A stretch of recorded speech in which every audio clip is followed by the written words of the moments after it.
Hi again then guys, and welcome to episode 15 of Pumping Iron, the review series for the classic muscle cars that are featured on GT6. And in this episode we're featuring an iconic muscle car, one of the most easily recognisable muscle cars also.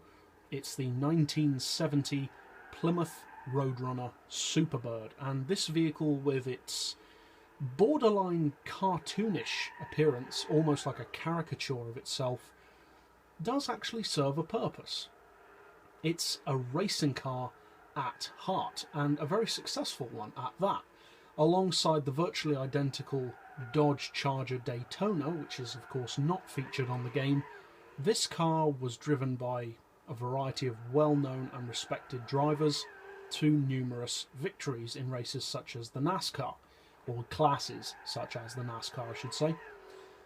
Surprisingly though, many of the specs on this car are nowhere near as massive as you'd expect. Being such a historically important muscle car, you'd think it would have a high price. You'd expect it, based on the looks, to have a pretty massive engine, a ton of power, probably be extremely heavy, and have, above all, a massive amount of torque, for sure. But funnily enough, on all of those counts, it's the opposite. It's not expensive to buy. In fact, it's one of the cheapest muscle cars in the game for some strange reason. It only costs 42,000 credits, which makes no sense to me at all. But it means it's a bargain. Now, it's in that strange place on Gran Turismo 6 where it's kind of a premium car, but kind of not at the same time, because the visuals have definitely been updated, but it still doesn't have the detailed interior. Now, as far as the rest of this car's specs, like I said, they're not as crazy as you might expect. The engine isn't some 11 or 12 litre monster. It's a 426 or 7 litre Supercharged V8, which puts out a big, but relatively modest for the muscle car class, 834 horsepower. So not exactly breaking any records for power. The torque as well, although more than enough, is nowhere near the highest of the muscle car class at 841 pound-feet. Thankfully though, those aren't the only things that people tend to assume wrongly about this car. Another one is its weight, and let's be honest, it does look like a very heavy car. It's one of the longest, if not the longest, muscle car in the game, at over 18 feet long, thanks to the elongated nose cone. But it's actually nowhere near as heavy as you'd think. It only weighs 1,301 kilos.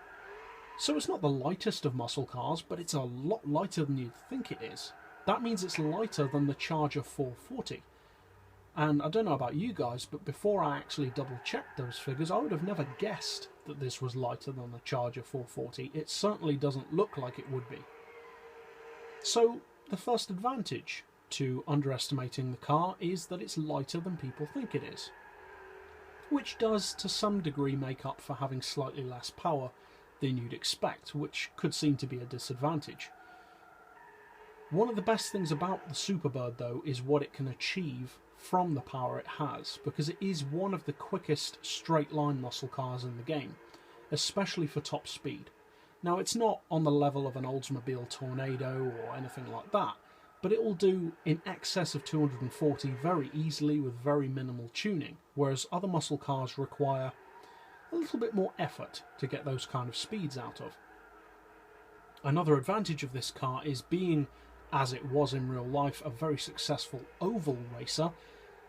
It's also very good at that in the game. It can maintain extremely high speeds to the point where this car can easily outrun any of the official licensed NASCARs around an oval track on the game.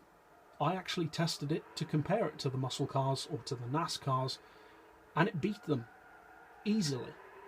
And it has less power, but it still beat them easily, giving you some idea of just how competitive this car still is, despite its age.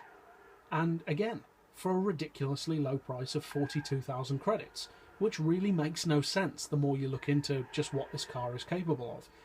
Now, I must admit, I don't use this car at all, really. And the main reason for that is because I just don't like the look of it. I like the base model Roadrunner, but I just don't like the huge rear wing and the elongated nose. It just doesn't do it for me. When I was very, very young and I first saw the car, I loved it, because I loved crazy cars back then. But now, although I still love crazy cars to some degree, this one just doesn't do it for me. It looks too much like a Hot Wheels toy, but not in a good way. It looks like, almost sacrilegious to say it, but an American racer. Now, obviously it does serve a purpose, so it's kind of unfair to compare it to a racer, but still, as I said, the looks just don't do it for me. The performance, though, will not let down any fan of this car who's planning on buying one. It's one of the strongest all-round muscle cars in the game, and if you haven't tried it out, I'd recommend that you give it a go if you are a muscle car fan and if you're looking for more high-speed muscle car racing. So that's it for this episode. I'll see you guys next time, and as always, thanks for watching.